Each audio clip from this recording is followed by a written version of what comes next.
Bonjour et bienvenue au nouveau cours présenté par Engineering Software Learning, ce cours pour les étudiants en sciences maths B, donc matière sciences d'ingénieur et aussi pour les étudiants STM, sciences technologiques mécaniques. Donc dans ce cours, nous allons expliquer notion de liaison, puis type de liaison, classe d'équivalence, graphe de liaison et on va finir cette vidéo par explication de la chaîne cinématique, d'accord? Donc, on va commencer par la notion de liaison entre les pièces d'un mécanisme. Donc, la première chose à faire, c'est de comprendre qu'est-ce que ça veut dire le degré de liberté. D'accord? Donc, degré de liberté, pour remplir correctement les différentes fonctions techniques d'un mécanisme, ces constituants doivent être assemblés en respectant certaines conditions qui déterminent leur possibilité de mouvement relatif, c'est-à-dire leur degré de liberté. Donc, un mécanisme, donc, il se compose de plusieurs pièces assemblées. D'accord? Ces pièces, entre ces pièces, il y a un contact, il y a des contraintes. Ces contraintes sont dans la vie réelle ou bien dans le mécanisme. On va voir, on va introduire sous la forme des liaisons. D'accord? Donc, il y a des liaisons entre ces mécanismes. Donc, lorsqu'on a des liaisons entre ces mécanismes, donc tout à fait, on va le degré de liberté de la composant, il sera réduit. Donc, ou bien, c'est-à-dire leur mouvement relatif sera réduit. Donc, c'est-à-dire que leur degré de liberté il sera aussi réduit, d'accord? Une pièce qui est libre, donc totalement libre, une pièce qui est libre dans tous ses déplacements est une pièce qui n'a aucune liaison avec une autre liaison, c'est-à-dire qu'une pièce qui est libre, ici par exemple on a hélicoptère, donc ici on suppose qu'il est libre, donc parce que c'est un mécanisme ici, et donc il est libre, et donc il peut se faire, il a 6 degrés de liberté, donc il peut faire 3 rotations et 3 translations. Donc il peut translater selon X, selon Y et selon Z. Il peut faire la rotation selon X, selon Y et selon Z. D'accord? Donc dans ce cas, il peut se déplacer suivant 3 axes. Chacun de ces déplacements se fait dans les deux sens. C'est-à-dire que la translation d'hélicoptère ici, donc, ou bien un élément, un objet, il peut déplacer, il peut déplacer son X, il peut déplacer dans la direction comme ça, dans le sens positif de X comme ça, ou bien dans l'autre sens. D'accord? C'est la même chose pour les Y, c'est la même chose pour l'axe Z et idem pour les rotations. D'accord? Donc une pièce qui est libre, donc il possède 6 degrés de liberté. 6 degrés de liberté, d'accord? Donc trois rotations. Donc trois rotations qu'on peut voir ici. Donc on a rotation selon X comme ça, ou bien comme ça, c'est la même chose. Donc rotation selon X, rotation selon Y et rotation selon Z. Donc ces rotations-là sont notées respectivement Rx, Ry et Rz. C'est comme ça qu'on la note, ou bien qu'on la note la rotation. Donc, et 3 translations le long des axes X, Y et Z. Les translations selon X, translations selon Y et translations selon Z. C'est-à-dire déplacement ici, un déplacement selon X, selon Y et selon Z. Notez TX, TY et TZ. D'accord? Les translations sont notées TX, TY et TZ et les rotations sont notées Rx, Ry et Rz. Voilà. Donc, un système ou bien une pièce qui est libre, qui est tout à fait libre, totalement libre plutôt. Donc, il possède 6 degrés de liberté. Donc, dans le mécanisme, donc c'est-à-dire que cette pièce, il est isolé. Il n'a aucune liaison avec autre pièce. La chose qui n'existe pas en réalité, d'accord? L'exemple qui est ici, il est très bien fait par Monsieur Chary, je pense. Chary, oui. Donc, c'est un hélicoptère dans l'air. Et donc, ici, on peut simuler l'hélicoptère comme une seule pièce pour présenter ça, d'accord? Donc, ici, après le degré de liberté, donc, lorsqu'il y a un contact entre deux pièces, il y a un contact, c'est-à-dire que ces pièces, elles se touchent, donc on va les éliminer. Le degré de liberté sera baissé, c'est-à-dire il sera réduit à un nombre qui est inférieur à 6, d'accord, soit 5, soit 4, soit 3, etc., jusqu'à 0, d'accord. Ici, il n'est en notion de liaison mécanique, c'est-à-dire entre deux pièces, et puisqu'il y a un contact, ce contact dans la façon, dans la vie réelle, c'est-à-dire dans le mécanisme, il se représente sous la forme de liaison mécanique. Donc, liaison mécanique, on dit que deux pièces sont en liaison, elles sont en contact, d'accord. Il y a déjà une notion de contact, donc il doit être en contact par l'intermédiaire de la surface, d'une surface, ou bien de plusieurs surfaces, ou de points. Il y a soit ces deux pièces seront en contact, et ce contact sera soit une surface, soit un point, c'est-à-dire soit une surface ou bien plusieurs surfaces, ou bien un point ou plusieurs points, d'accord. Donc, et on a, à travers ces distinctions, on peut classifier la nature du contact selon trois types. Donc, on a un contact qui est ponctuel. Donc, le contact qui est ponctuel, c'est-à-dire que la zone de contact se réduit à un point, c'est-à-dire que le contact entre, par exemple, entre cette cône-là et la surface plane, il y a le contact, c'est un point, d'accord, il s'est réduit à un point, donc on a un point ici. C'est la même chose pour le contact entre sphère et plan, et ici on a un point. Donc il est difficile de remarquer ça, mais en réalité il y a un contact qui est ponctuel, donc ici c'est bien lisible. D'accord. Après, on a un contact qui est linéaire ou bien linéaire. Donc, la zone de contact est réduite. Donc, cette zone de contact, la zone de contact entre la pièce 1 et la pièce 2, c'est réduite à une ligne. Donc, ici, on a le contact est en ligne. Donc, que ce soit ligne, ou bien, c'est-à-dire soit ligne ou bien cercle. On voit qu'il y a une ligne. Dans le cas, si on a ici, c'est-à-dire on a un cylindre sur un plan, donc le contact, c'est un contact linéaire ou bien linéaire, et la zone de contact, c'est une ligne, d'accord. Le cas ici, donc on a un cône, une sphère plutôt une sphère sur un cône, donc ou bien dans le cône. Donc la zone de contact, c'est un cercle, et donc c'est aussi un contact qui est linéaire ou bien linéaire, mais la zone de contact elle est réduite à un cercle, d'accord. Il y a troisième type, troisième catégorie, c'est le contact surfacique. Donc le contact surfacique, la zone de contact est une surface, que ce soit plane, que ce soit cylindrique, que ce soit sphérique, d'accord. Le cas ici, c'est un contact sphérique.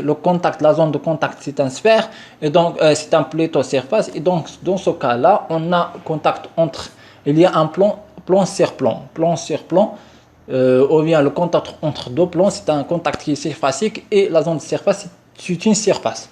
La zone de contact, c'est une surface, d'accord.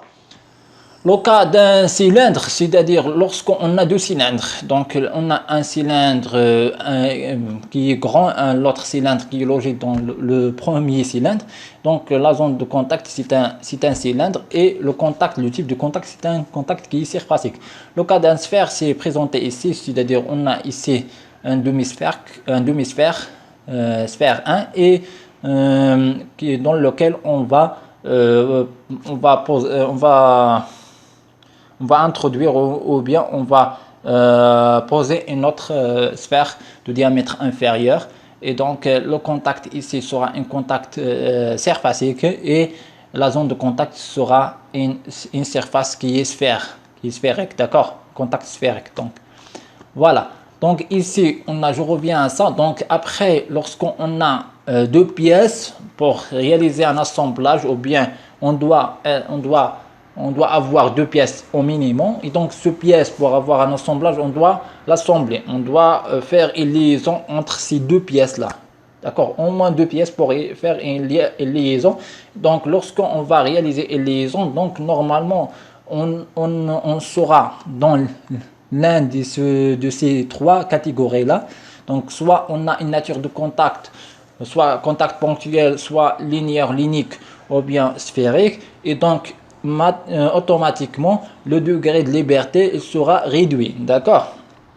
Que soit on a 5, que soit on a 4, jusqu'à peut-être on va obtenir 0. Et dans ce cas, on a liaison encastrement. D'accord? On va passer vers liaison élémentaire. Maintenant, on va expliquer les liaisons élémentaires. Donc, à partir des trois volets élémentaires, que ce soit plane, soit cylindre, sphère, nous pouvons définir toutes les combinaisons de contacts possibles et leurs mouvements relatifs.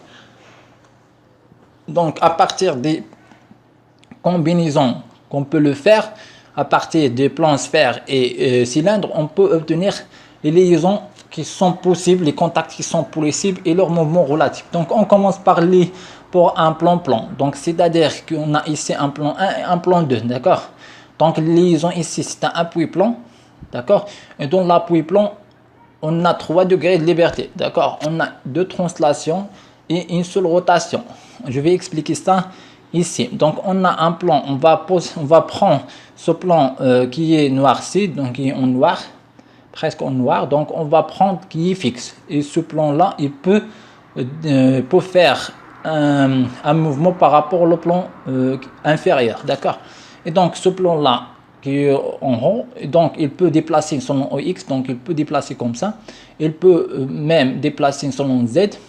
Donc, si on veut déplacer ce plan-là selon Y, donc on aura une rupture. On aura une rupture de la liaison, de contact. C'est-à-dire qu'on ne peut pas faire le déplacement, la translation selon Y, d'accord? La translation selon Y est inadmissible. C'est-à-dire ici, on ne peut pas faire la translation selon Y. On peut translater selon X en gardant le contact. On peut translater selon Z de la même chose. Donc, on a aussi un contact ici. Si on fait la translation selon Y, on a un problème. Donc, on ne peut pas faire ça. D'accord? Donc, c'est translation inadmissible. Donc, impossible ici. Donc, si on passe vers les rotations, je peux faire tourner le solide ou bien le plan, le solide 1, solide ici, solide là, autour de l'axe X. Donc, il sera impossible parce que je vais perdre le contact avec le plan qui est en bas. D'accord? Donc, la rotation selon X est inadmissible. De la même façon, pour Z, il sera inadmissible parce que lorsque je fais tourner comme ça, donc il sera impossible. Je vais perdre le contact avec le plan. Donc, ce qui est impossible. Et donc la rotation selon Z, impossible. La rotation selon Y. Donc, si je vais tourner le plan comme ça, donc il reste le contact entre les deux solides. Et donc, ici, la rotation est inadmissible. Et donc, par conséquence, on a 2 translations et 2 rotations. C'est le cas d'un appui-plan. D'accord, je passe horizontalement comme ça. Donc, le cas d'un plan cylindre. Donc, le plan cylindre est représenté comme ça. Donc, dans ce cas, on fait la même analyse. Et donc, on obtient ça. On obtient qu'on a un contact linéaire rectiligne. Linéaire rectiligne, c'est le nom de la liaison. D'accord, on a le contact. La nature de contact, c'est un contact linéique. Donc, la zone linéique. Donc, ici, la nature de contact, c'est linéique. Le nom de la liaison, c'est linéaire rectiligne. Linéaire rectiligne possède il possède 4 degrés de liberté. Ici, on a 3 degrés de liberté. Ici, on a 4 degrés de liberté. Et donc, on a une translation selon X, translation selon Z, parce que Z, c'est comme ça. Translation selon Z. Et rotation selon X. Et rotation selon Z. Selon Z, c'est inadmissible, plutôt. Donc, on ne peut pas faire la rotation selon Z. Si je vais retourner comme ça, je vais perdre le contact. Donc, la rotation selon Y, comme ça, elle est admissible. Et donc, j'ai 2 translations et 2 rotations. D'accord? Dans le cas de linéaire rectiligne. On va voir ça en détail. Donc, c'est juste une explication. Je passe vers le contact, la nature de surface entre plan et sphère. Et dans ce cas, je vais obtenir liaison ponctuelle. Liaison ponctuelle, c'est un sphère sur un plan. D'accord. D'accord. Et après, on a 5 degrés de liberté. Donc, le 5 degrés de liberté signifie que je peux faire la translation selon x, la translation selon z, la rotation selon x, la rotation selon y, la rotation selon z. Et j'ai seulement que la translation. Je ne peux pas faire translater la sphère selon y. D'accord. Donc, la liaison, c'est une liaison ponctuelle. Et j'ai 5 degrés de liberté. Donc, pour cylindre plan, et c'est la nature, j'ai aucune surface, aucune solution technologique qui présente ça. Et donc, je passe cylindre, c'est pivot glissante, d'accord. Donc, dans les pivots glissantes, on a rotation et translation, Tx, Ty, Tx et Rx, et donc, ils ont même l'axe, d'accord. C'est translation, si l'axe il est comme ça, X, donc je peux faire rotation comme ça et je peux translater comme ça. C'est-à-dire que la rotation elle est selon X et la translation selon X et la rotation est aussi selon X. Je passe vers cylindre sphère et le cas présenté comme ça, schématisation c'est comme ça. Et donc dans ce cas-là, j'ai un contact qui est linéaire annulaire. Linéaire à linéaire, linéaire à annulaire. Donc on a 4 degrés de liberté, on a 3 rotations et une translation. Et de la même façon, on va obtenir cette configuration-là. Donc translation selon X et les 3 rotations selon X, selon Y, selon Z. Tout ce qui est en rouge, donc il présente les degrés de liberté. Donc si je compte ça, on a 4 cercles qui sont rouges et donc j'ai 4 degrés de liberté ici, 2 degrés de liberté ici, 4 degrés de liberté ici et 5 degrés de liberté qui sont là. Sphère, donc sphère, on a dans le cas de sphère, donc on ne peut pas faire sphère plan, donc c'est impossible. D'accord. Donc et ici on va passer vers sphère, et donc dans ce cas-là, donc j'ai la nature c'est comme ça, sphère et sphère. Sphère, elle donne sphérique, la liaison sphérique, ou bien souvent on l'appelait rotule. Et donc rotule, il possède seulement les rotations. On a 3 rotations, donc rotation selon X, rotation selon Y et rotation selon Z. Et donc on a 3 rotations et 0 translation. Aussi on a une liaison qui n'est pas présentée ici, donc c'est la liaison sphérique à doigt. La liaison sphérique à doigt, on va ajouter un doigt ici, donc un obstacle ici, longé ici. Donc ce doigt il va éliminer une rotation, soit selon X, soit selon Y, soit selon Z. Et dans ce cas, lorsqu'on va ajouter un doigt ici, donc on va éliminer, on va réduire les degrés de liberté et ils seront moins qu'un 3 et donc 2 ou bien 1. D'accord, ça dépend le nombre de doigts. D'accord. Et bon, après, c'est la représentation des mécanismes, c'est-à-dire la représentation des liaisons. Ici, on a les liaisons, le nom de la liaison, le degré de liaison, le degré de liberté de la liaison, les mouvements relatifs, le symbole et un exemple. C'est un tableau qui est très intéressant.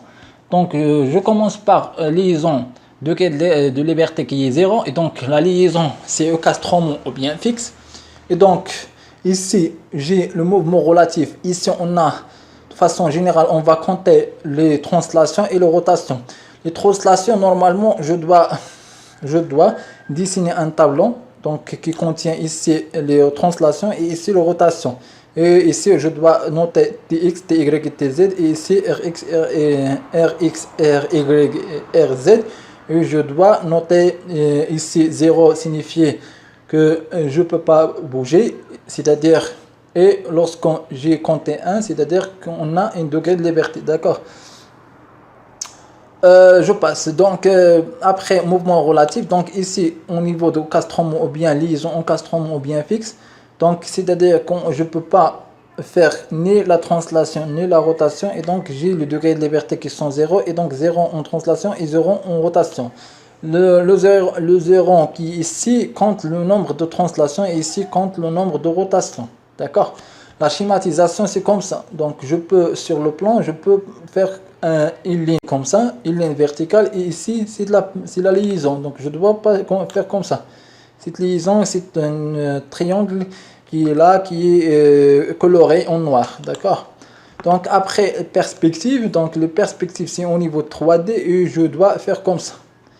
C'est la représentation. Ici, c'est la symbolisation, ou bien la représentation de la liaison encastrement, que ce soit dans plane, que ce soit la représentation plane, ou bien les perspectives en 3D. Et ici, on a un exemple.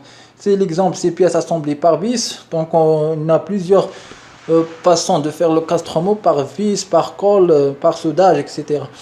Donc, deuxièmement, et aussi l'encastrement. Ici, l'encastrement, il dépend on a une liaison encastrée démontable et une liaison encastrée qui est permanent. Permanent, c'est-à-dire on peut pas, c'est-à-dire local permanent, lorsqu'on fait un encastrement, lorsqu'on parle des liaisons encastrement permanent, c'est-à-dire que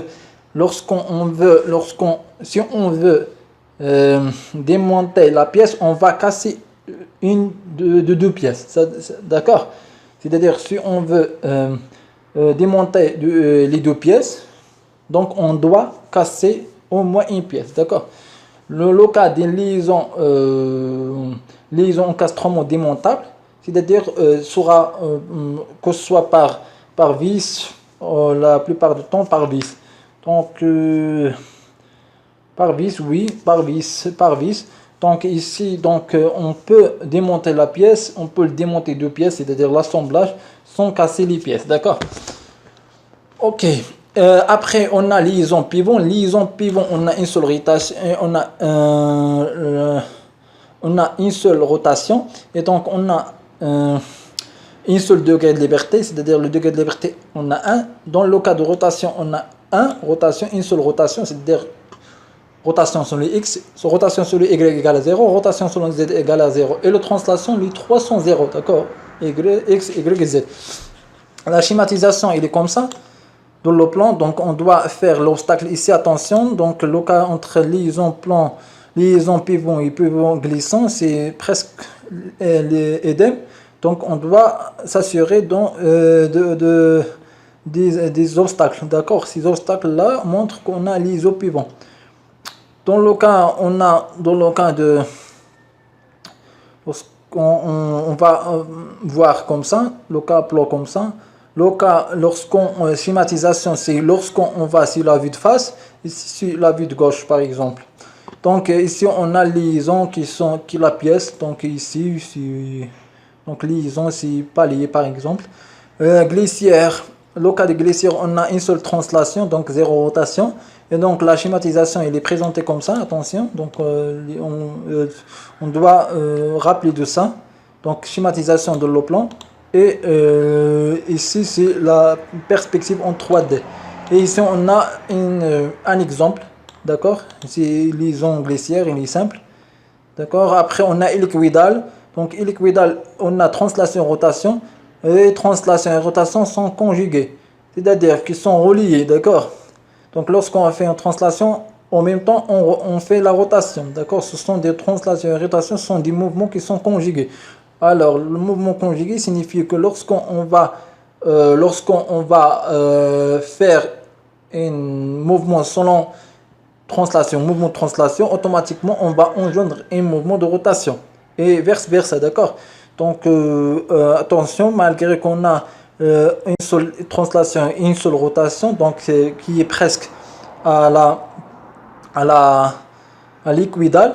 On remarque ici, malgré qu'on a deux, ici translation X et translation Y, on a un seul degré de liberté, d'accord? Donc un seul degré de liberté parce qu'on a les mouvements qui sont conjugaux, plutôt. D'accord, donc ici, on a les présentations planes et planes de la liaison hélicoïdale. Et ici, on a les perspectives. Je ne peux rien expliquer ici. Donc, ce sont des symbolisations. On doit connaître par cœur. D'accord? Et ici, on a une schématisation d'exemple. D'accord, on a liaison pivot glissant, donc de 2 degrés de liberté, une seule translation, une seule rotation. Et on a la schématisation. Attention, on doit faire attention entre la liaison pivot glissant et la liaison glissière. D'accord? Donc glissière, donc remarquez ça, on a ça c'est glissière. Alors ça c'est pivot glissant. On a ici c'est pivot et là c'est pivot glissant. Attention. On doit faire attention à ça. D'accord? Remarquez ça. On a pivot glissant ici. Et là, c'est pivot. D'accord? On doit connaître ça. On doit connaître les différences entre les différents trucs, les schématisations qui sont là. D'accord? On a après sphérique à doigt. Le sphérique à doigt, c'est ce que j'ai expliqué auparavant. Donc, ici, c'est une liaison qui est sphérique, mais que nous avons contrainter une translation. D'accord? On a ajouté un doigt ici pour contrainter, pour faire contrainter, c'est-à-dire interdire une rotation selon une rotation. D'accord? Donc le degré de liberté c'est 2. Et donc, on a 2 rotations et la schématisation comme ça. Donc, c'est juste une rotation, la liaison sphérique, plutôt la liaison rotule ou bien sphérique. On va ajouter le doigt qui est ici, qui est schématisé ici. Donc, ici, c'est la présentation de D. Et ici, c'est la présentation perspective, c'est-à-dire 3D. Et là, c'est le symbole. On passe vers l'appui plan. L'appui plan, c'est 3 degrés de liberté, 2 translations et une seule rotation. Le schématisation, c'est comme ça. Le D, 3D, c'est comme ça. On a le schéma qui est comme ça. D'accord, le 3D appui plan, il peut faire 2 translations et une rotation. D'accord. Rotule sphérique, donc là, on a rotule sphérique, donc c'est-à-dire 3 degrés de liberté. Les 3 sont des rotations et la schématisation comme ça. Donc, fait attention entre rotule sphérique à doigt et la liaison sphérique ou bien rotule. On peut quand même, on peut noter ça, c'est sphérique à doigt ou bien rotule à doigt. C'est la même désignation. On va utiliser les deux noms. D'accord. Après, ici, on a schématisation en 3D, c'est-à-dire perspective. Et après, on a une symbolisation, un petit exemple qui montre ça. Ici, on a linéaire annulaire, donc la liaison linéaire annulaire ou bien sphérique cylindre. Donc, c'est la liaison qu'on va obtenir lorsqu'on a une liaison entre un cylindre et une sphère. Donc, on a 4 degrés de liberté. On a une seule translation une seule translation et 3 rotations. D'accord, c'est linéaire annulaire. Donc, on a 3 rotations plutôt et une translation et 3 rotations. D'accord. La schématisation est présentée comme ça. D'accord, il faut attention. Il faut noter ça, il faut vraiment noter tout ça. Donc, il faut rappeler à ça. Donc, les liaisons, donc on n'a pas des trucs magiques ici. Donc on peut rien faire, je peux rien faire pour vous au niveau de ça. Donc les liaisons, donc on doit connaître ça par cœur, d'accord. Ici on a liaison linéaire rectiligne, donc 4 degrés de liberté. Liaison linéaire rectiligne, on a 4 degrés de liberté. Ici on a 2 translations de rotation. Donc la schématisation il est comme ça. Au niveau plan, c'est-à-dire représentation plane, et après on a perspective. Au niveau de perspective, on a comme ça. Après, on a l'exemple dans la réalité. Après, la dernière liaison, c'est le ponctuel ou bien sphère plan. Le ponctuel ou bien sphère plan, c'est-à-dire qu'on a 5 degrés de liberté, on a 2 translations et 3 rotations. La schématisation, il est comme ça. Donc, on doit schématiser comme ça, au niveau plane. Et au niveau perspective, on doit schématiser comme ça. D'accord? Donc, l'exemple, il est comme ça, il est présenté comme ça. Donc, attention, ce tableau-là, il est très intéressant. Donc, pour réaliser le schéma cinématique, donc, on n'a aucune autre solution, sauf de prendre ça, des liaisons comme ça, par cœur. Donc, de familiariser avec les liaisons-là. Ces schématisations de liaisons, et aussi de voir, de rappeler les nombres de liaisons et aussi les axes. D'accord, il faut faire attention à ça. Donc après, pour réaliser la chaîne cinématique, donc on doit on doit avoir une notion, on doit déjà familiariser avec la notion de liaison, on doit avoir déjà, on doit connaître déjà les liaisons. D'accord. Donc, avant de faire chaîne cinématique, donc on peut faire le graphe de liaison. Donc, le graphe de liaison est classe d'équivalence. Donc, on n'a pas besoin de connaître les symbolisations de liaison. D'accord. Voilà. Donc, au niveau de schéma cinématique, on doit utiliser les notions de liaison. Donc, je commence par la méthode d'établissement. La méthode d'établissement d'un schéma cinématique. Donc, il y a 4 étapes essentielles à faire pour tracer schéma cinématique. D'accord, schéma cinématique réduit. D'accord. Donc, le schéma cinématique modélise les contacts et les mouvements possibles dans un mécanisme. Donc ici, on a un mécanisme. Donc ce mécanisme, c'est un mécanisme qui est réel, donc qui est présenté sous la forme d'une image qui présente la réalité des choses. Donc on va modéliser. On veut modéliser ce mécanisme donc à travers des liaisons. Donc on va modéliser les liaisons entre plusieurs pièces. Donc c'est un mécanisme. Donc ce mécanisme-là, comme exemple, il se compose de la pièce 1, 2, 3, 4, 5 et 6, donc on a 5 pièces, d'accord. On doit faire la schématisation, on doit tracer chaîne cinématique qui est reliée et qui décrit les liaisons qui existent entre les différentes pièces, d'accord.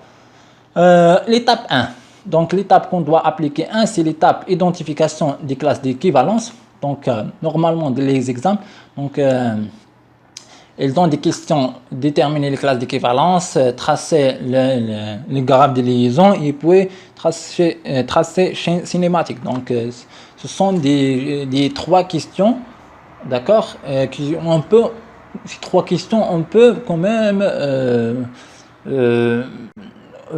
appliquer dans une seule question, d'accord. On peut utiliser ou bien compacter dans une seule question, c'est le schéma tracé, schéma cinématique, d'accord, même au niveau de bac. Donc généralement on va poser les 3 questions, c'est-à-dire tracer, donner les classes d'équivalence ou bien remplir les classes d'équivalence. Après c'est tracer le graphe de liaison, puis c'est tracer ou bien dessiner chaîne cinématique réduite ou bien minimale. Après, c'est identification. L'étape 1, c'est l'identification des classes d'équivalence. D'accord. On a 4 étapes essentielles. L'étape 1, c'est l'étape d'identification des classes d'équivalence.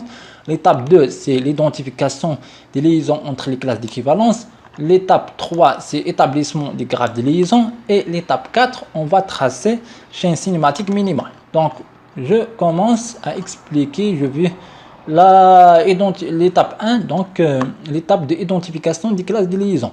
Donc, un classe de liaison, ou bien un classe d'équivalence plutôt, un classe d'équivalence, c'est un groupe donc de pièces n'ayant aucun mouvement entre elles. C'est-à-dire que le mouvement entre 2 pièces, donc pour tracer les classes d'équivalence, donc on va, chaque 2 pièces ont une liaison encastrement. Liaison encastrement, c'est-à-dire il ne peut pas bouger. Donc ces 2 pièces, il ne peut pas bouger. Donc alors, ils ont une liaison qui est fixe. Alors ces pièces-là, appartiennent aux mêmes classes d'équivalence. D'accord. Donc dans les classes d'équivalence, on doit tout d'abord exclure les pièces déformables. D'accord. Donc les pièces déformables sont des joints, des ressorts, des roulements. Donc ces pièces-là, on doit des pièces standards aussi, sont par exemple au niveau les rondelles par exemple, donc les joints, les ressorts, les rondelles, les roulements, on exclut, d'accord. Ce sont des pièces, ça dépend. Déformables, on ne peut pas dire que les pièces, les roulements ne sont pas des pièces déformables, mais bon. Les joints, ressorts, c'est ok. Donc on considérera que chaque classe d'équivalence comme un seul solide indéformable noté E. Donc d'accord. Donc les classes d'équivalence, donc après on va réduire, c'est-à-dire les pièces, on va juste les classes d'équivalence servent à regrouper les pièces qui sont en liaison encastrées, une liaison encastrée, c'est-à-dire elles sont fixes, des pièces qui sont fixes entre elles, on va regrouper dans un classe d'équivalence, et cette classe d'équivalence, il sera noté E. Après, on va noter E1 pour dire la classe d'équivalence 1, ou 2 pour dire la classe d'équivalence 2, ainsi de suite. Donc, tout d'abord, pour identifier les classes d'équivalence, on doit repérer les pièces élastiques à exclure toutes les classes d'équivalence. Donc, à exclure de toutes les classes d'équivalence, tout d'abord, on va voir le mécanisme.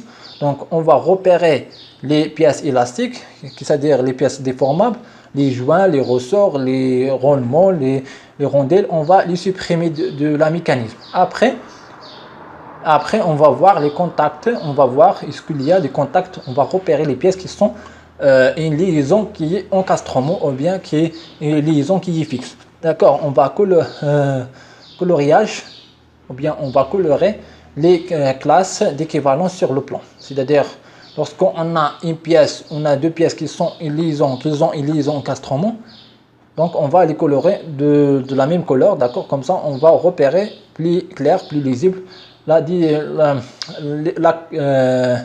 les classes d'équivalence. Donc après, on va obtenir des choses comme ça. Il présente schéma cinématique minimal, d'accord. Donc normalement, on va obtenir juste ça. Donc là, on va obtenir des choses, ce sont juste des colorés. Donc on va colorer ça de même couleur bleu. Ça, il sera bleu, ça, il sera bleu.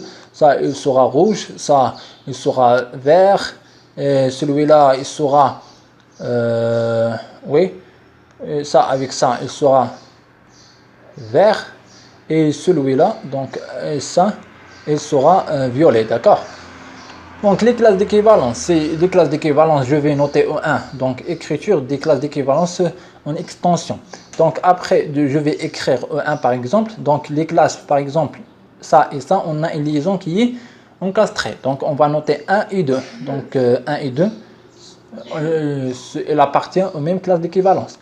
Donc après 3, ici on a une classe d'équivalence 3, après on a 5, 8, il y a 4, 5, il y a 8, il y a 7, ici, on a 8, il y a 7, il y a, et on a 4. Donc toutes les pièces là, celui-là, les deux, ce 8, le 7 et le 5 appartiennent aux mêmes classes d'équivalence. Et puis on a ça, 6 qui appartient à une classe d'équivalence qui sera notée 4. Donc ici on a 4 classes d'équivalence. Donc voilà, on a répondre à la question identifier les classes d'équivalence.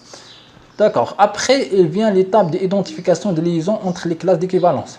Donc là, on va identifier les classes, on va identifier les liaisons. Donc dans ce cas, on va voir entre la classe, ici on a une classe, voilà la classe 3 et la classe 1. Donc la liaison c'est là. Donc l'élément 1 peut faire une translation. Juste une translation, c'est-à-dire la liaison peut faire juste une translation sur le X. On va examiner, est-ce qu'elle peut faire la translation sur le X? Oui, on va noter une translation sur le X. Est-ce que 1 peut faire la translation sur le Y? Y c'est comme ça. Si elle fait la rotation, elle sera bloquée, donc non. Est-ce que peut faire la rotation sur le Z? Non, elle ne peut pas faire la rotation sur le Z. Est-ce que peut faire la rotation, est-ce que peut faire plutôt la translation sur le Z? Non. Est-ce qu'elle peut faire la rotation sur le X? Eh bien non. Sur le Y, non aussi. Et sur le Z, non. Donc on a une seule possibilité, c'est la translation sur le X. Et dans ce cas, on a une liaison qui s'appelle glissière. Donc ici, on a glissière entre 1 et 2, on a un glissière. Donc au niveau entre la liaison qui est ici, c'est la liaison entre 4 et 3. La liaison entre 4 et 3, donc ici on a, c'est bien sûr, sera éliquidal. Donc on a des vis comme ça, donc le taraudage sera à l'intérieur, et ici il sera filetage, donc taraudage filetage, donc il introduit équivalent, liaison équivalente. Donc on a un seul degré de liberté, mais on a des mouvements qui sont conjugants, d'accord. Et donc ici on a l'équivalent. Après la liaison entre 4 et 5, donc la liaison entre le groupe, l'équivalence, le classe d'équivalence 3 et 4, donc la liaison c'est là. Donc ici on a une liaison qui est ponctuelle. Platon non, je pense pas qu'il est ponctuel parce que là, non, n'est pas ponctuel, pardon. Donc ici on n'a pas un plan, non, c'est déjà, il sera introduit à l'intérieur et donc il sera rotule ou bien sphérique. On sera une liaison qui est sphérique ou bien rotule et donc on a trois rotations, 3 degrés de liberté et les trois sont des rotations, d'accord. Donc voilà, identification de liaison entre les classes d'équivalence, donc à l'aide des schémas cinématiques 3D. Ça, c'est le schéma cinématique 3D, d'accord. Donc, ici dessous, donc voilà, c'est celui-là. Remplis le tableau ici dessous. D'accord, voilà, on a ce tableau-là. Donc, on va tracer ce tableau-là. Donc, on a entre 1 et 2, entre 2 et 3, entre 3 et 4. Donc, le repère de liaison. Donc, le repère de liaison, c'est simple. L, c'est la liaison. 1, 2, c'est-à-dire en classe 1 et classe 2. D'accord, c'est facile. Voilà, donc ici, on va noter entre 1 et 2, on va suivre. On a 1, 2, puis on a 2, 3, puis on a 3, 4. D'accord. Et après, on va... voilà. Après, je vais expliquer ça. Déterminer la nature des contacts entre les classes d'équivalence cinématique. On s'intéresse qu'aux contacts permanents entre les pièces lors des fonctionnements considérés du mécanisme. On déduire les degrés de liberté de mobilité entre eux. 0, 1, c'est-à-dire ici, donc ça dépend de la liaison, donc identifier les liaisons. Donc ça, on peut l'expliquer directement sur le tableau.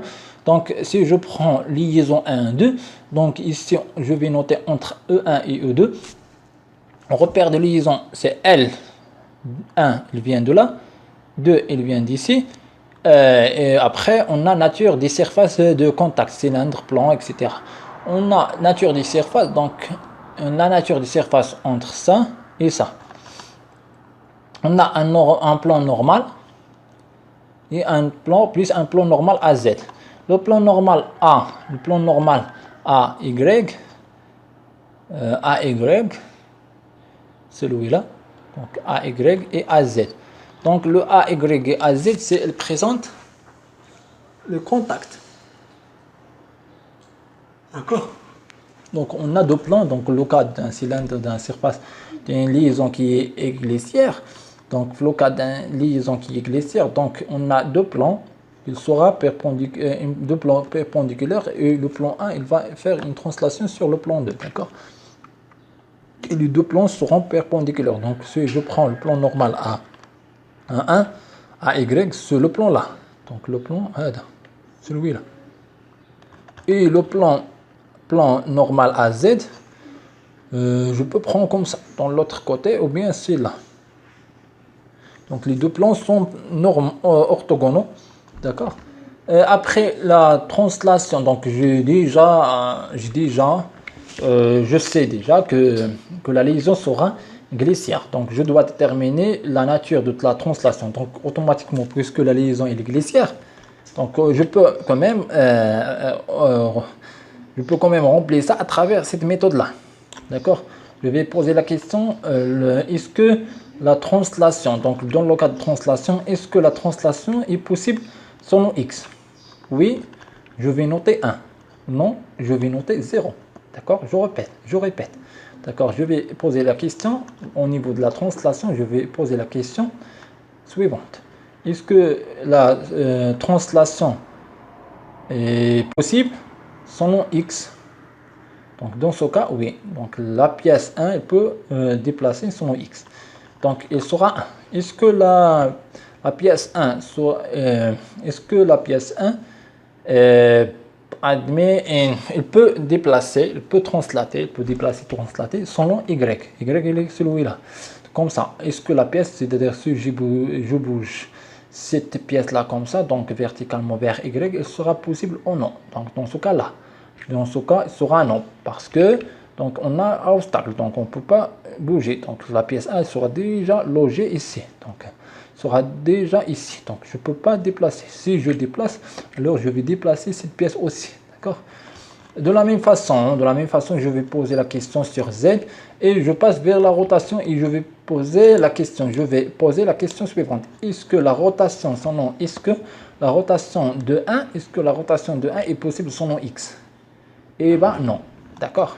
Et de la même façon, je vais prendre la question, je vais répéter la question, je vais répondre à cette question et je vais trouver cette réponse-là. Non. Non, ici, c'est-à-dire 0. Non, là, c'est-à-dire 0. Et ici, c'est la même chose, on a non. C'est-à-dire 0. Dans le cas où je vais répondre oui, je peux faire une translation, bien la rotation. Donc, dans ce cas, il sera 1. Donc, ici, on a une seule translation. Donc, la liaison sera glissière et A, c'est-à-dire A, c'est là. Donc, on a A ici. Et l'axe, c'est l'axe X. Donc, A, je peux prendre partout. Donc, je peux faire, par exemple, A ici. Je peux déplacer partout dans l'axe, d'accord? Donc A et AX, c'est-à-dire si AX à partir de A vers un X, c'est-à-dire l'axe, d'accord? Bien la droite. Donc de la même façon, je vais faire la même chose. On a fait le taraudage, bien sûr, de l'axe. Et donc dans ce cas-là, la nature fait le taraudage, il dit qu'on a une liaison qui est équiquidale, d'accord? Et après ça, on a surface sphérique de centre C, d'accord? C'est surface sphérique, il est facile à comprendre ça. Et donc, c'est automatiquement. Donc, si j'ai déjà un vocabulaire sur ça, donc je peux automatiquement définir ça, d'accord, facile. Et après, je peux vérifier ça. Donc, j'ai déjà, par exemple, si je dis, par exemple, surface sphérique, donc je sais déjà que j'ai une relation, une liaison qui est rotule. Et donc, la liaison qui est rotule, ou bien sphérique, automatiquement me dit qu'il y a 3 rotations. Donc, il y a 3 rotations, c'est-à-dire 1 par défaut, et l'autre, c'est 0, 0, 0, 0 dans les translations. Le cas d'un glissière, par exemple, j'ai une relation qui est glissière. Et glissière dit qu'il y a un seul degré de liberté, et ce degré de liberté, c'est une translation. D'accord? Donc, automatiquement, sur les rotations, je vais mettre 0. Et après, je vais vérifier les translations. D'accord? Après ça, je peux passer vers l'établissement du graphe de liaison. Donc, les graphes de liaison sont faciles. Tout d'abord, je vais dessiner des cercles. Voilà, cercle, cercle, cercle. Donc, cercle, je vais dessiner le cercle numéro 1. Je vais noter O1. Cercle numéro 2, je vais noter O2. Cercle numéro 3, je vais noter 3. Cercle numéro 4, je vais noter 4. O4 plutôt, O4. Donc, comme ça, E1, O2, O3, O4. Après, je vais prendre juste, je vais voir la relation, bien la liaison qui existe entre O1 et O2. Je ne sais pas si à travers l'exercice ou bien l'examen, il me demande de tracer tout ça. Je ne sais pas s'il va demander ça. Donc, essentiellement, je dois, par défaut, que ce soit demandé ou non, je dois identifier ça. Les classes d'équivalence, je dois identifier par défaut. Par contre, ce graphe-là, ce n'est pas essentiel, mais je dois avoir un vocabulaire. C'est-à-dire, je ne peux pas tromper au niveau de ça. Donc, d'identification de liaison. D'accord? Ça, c'est essentiel. Donc, ça, je peux déduire à partir des classes des liaisons, d'équivalence plutôt, des classes d'équivalence. Et après, je peux dessiner cette liaison. Donc, je dois voir les liaisons qui existent entre O1 et U2. Et pour cela, je peux quand même aller, je peux directement voir l'ensemble, soit l'ensemble au niveau 3D, soit l'ensemble comme il est en 3D, soit le dessin d'ensemble. Le dessin d'ensemble, c'est difficile à traiter, à expliquer, mais au niveau 3D, il sera facile à comprendre, d'accord? Et voilà, j'ai ici par exemple, j'ai l'ensemble de, bien la classe d'équivalence, j'ai la classe d'équivalence 1, c'est celui-là, d'accord? Comprendre ça et ça. Et la classe d'équivalence 2, c'est celui-là. Donc la liaison sera entre celui-là et celle-là. D'accord? Donc la liaison ici, si je fais si j'ai fait une analyse, donc une analyse qui est simple, je peux directement comprendre et dire que c'est une liaison de glissière. Et donc, automatiquement, je vais noter glissière. Et après, le point de glissement, c'est A. Je peux prendre partout sur l'axe AX, sur ce l'axe A, celui-là, sur ce l'axe-là. Et après, je peux faire AXA, c'est celui-là, et XC pour dire c'est la distance ici, ou bien c'est l'axe. D'accord. Après, c'est la même chose. Équidal BX. Au niveau de rotule, donc au niveau de rotule, je note seulement le centre. D'accord. Le centre, c'est-à-dire, se trouve là, donc ici. Donc le centre, celui-là. D'accord. Je peux noter quand même le centre, celui-là. D'accord. Après, il vient, donc l'étape dernière, la dernière étape, c'est l'étape d'établissement des schémas cinématiques minimales. Donc pourquoi le schéma cinématique? Le schéma cinématique minimal, schéma parce qu'il sert à expliquer ou comprendre le fonctionnement des mécanismes. D'accord, c'est bien, voilà, c'est la schématisation. C'est une schématisation des mécanismes pour comprendre ça, pour comprendre le mécanisme, le fonctionnement des mécanismes. Et après, cinématique parce qu'il présente les mouvements possibles des pièces, parce qu'il présente les mouvements possibles des pièces, donc c'est une cinématique. Minimal car il est constitué des classes d'équivalence, puisqu'il constitue des classes d'équivalence, c'est-à-dire ne représente pas toutes les pièces, d'accord, et en même temps il ne représente pas toutes les liaisons qui existent entre les pièces, c'est-à-dire on néglige les liaisons encastrement.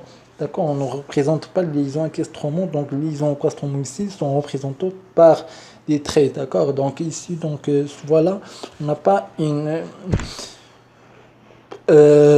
n'a pas une idée claire sur le mécanisme de encastrement que nous avons utilisé, d'accord. Et donc le principe, donc les traits, donc je vais expliquer ça, donc je vais expliquer ça après, donc de façon très simple. Le principe pour dessiner le schéma cinématique minimale, donc les traits reliant les liaisons doivent apparaître la silhouette générale, c'est-à-dire la schéma, c'est-à-dire si je regarde ce schéma, il ressemble à la mécanisme réel, donc celui-là, donc le silhouette ou bien le squelette, donc la schématisation doit représenter le, le dessin. Je dis c'est le dessin ou bien la réalité, presque la réalité, d'accord. Elle sera similaire à la réalité. Donc les traits reliant les liaisons doivent apparaître la silhouette générale des pièces du dessin. Le schéma représente le dessin d'ensemble des mécanismes et donc il doit donc y ressembler. Il était élaboré avec les couleurs de classe d'équivalence, utilisant les représentations normalisées des liaisons. Toutes les classes d'équivalence ont la même épaisseur de trait. Donc ici, donc c'est juste pour être bien lisible, donc bien clair. Donc chaque classe de liaison, on va représenter par une couleur. Donc c'est pas essentiel si on a si on a des mécanismes qui sont simples, il est recommandé de tracer ça en des couleurs différentes, sinon on peut tracer de la même couleur, d'accord? C'est pas essentiel. Donc les pièces immobiles, donc la pièce, si on a une pièce qui est reliée à la terre, donc on va faire le bâti ici comme ça. Sinon on va prendre une pièce comme référence. Dans ce cas, on va considérer cette pièce comme immobile, d'accord? Donc on doit toujours prendre une pièce comme immobile. D'accord. Donc c'est une schématisation juste de... On peut prendre, si la pièce il est déjà reliée à la terre, on va prendre cette pièce comme bâtie. D'accord. Sinon on peut prendre n'importe quelle pièce comme, comme une fixation. D'accord. Et il est très souhaitable de comprendre le fonctionnement du système et prendre qui représente la fixation ici, il doit être présente, il est souhaitable de présenter la réalité le plus proche, d'être plus proche de la réalité, d'accord. Et voilà, donc voilà. Donc ici c'est chaîne d'énergie, on va voir plus tard. Donc j'ai déjà expliqué ça, mais voilà. Donc je passe vers des choses qui sont ici. Donc ici c'est chaîne cinématique, c'est un bac sciences technologiques mécaniques. Donc pour le STM, donc c'est aussi il est très intéressant de voir ça. Donc il y a pas mal de points ici. On a 3 points, 3 demi. Donc pour tracer une chaîne cinématique, c'est-à-dire compléter ici les chaînes cinématiques. Et ici on a moteur, accouplement, etc. Donc on doit compléter ça. On a vérin, arbre supérieur, plateau, etc. Donc c'est ici on peut attirer ça à travers le dessin d'ensemble, d'accord. Donc il est très intéressant. Je ne sais pas s'il existe ici un dessin d'ensemble, mais je pense qu'il existe. Voilà, il y a un dessin d'ensemble. Soit on doit compléter ça à partir du dessin d'ensemble, soit à partir soit à partir de la description des problèmes. D'accord, donc soit à partir d'ici, donc ici on a un plateau, donc on voit sur le fonctionnement, donc on doit suivre ça, donc on a un vérin, etc. On doit compléter, on doit suivre ça et voir, et après on va à partir de ce schéma là, le schéma qui est présent ici, on va compléter ça. Donc et ça c'est il ressemble, donc on doit juste analyser un petit peu, donc on va faire la bonne chose.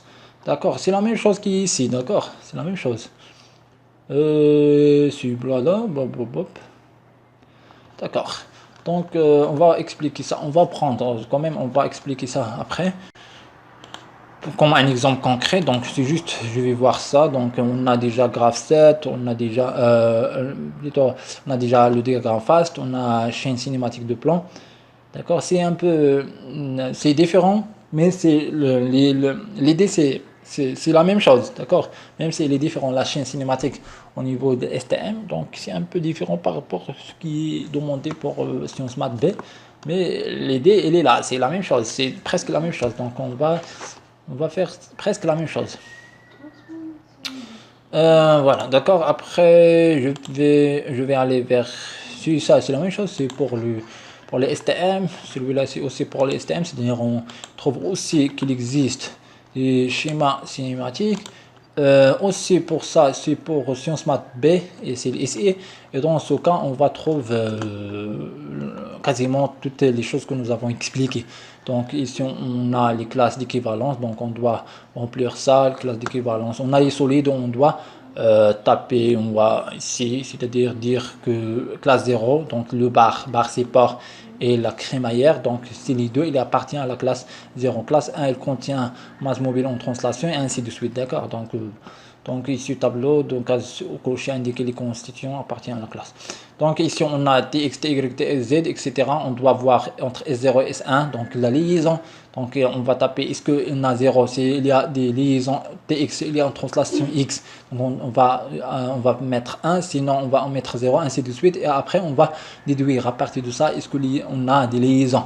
Donc parfois on a même degré de liberté, mais enfin c'est au niveau même degré de liberté, mais au niveau des, lorsqu'on va en détail selon x et y, les translations selon x et y, on peut identifier quelles sont les liaisons exactes, d'accord. Après on a des choses qui sont entre les liaisons, donc les choses ici, donc d'accord. Après donc je vais terminer avec ça.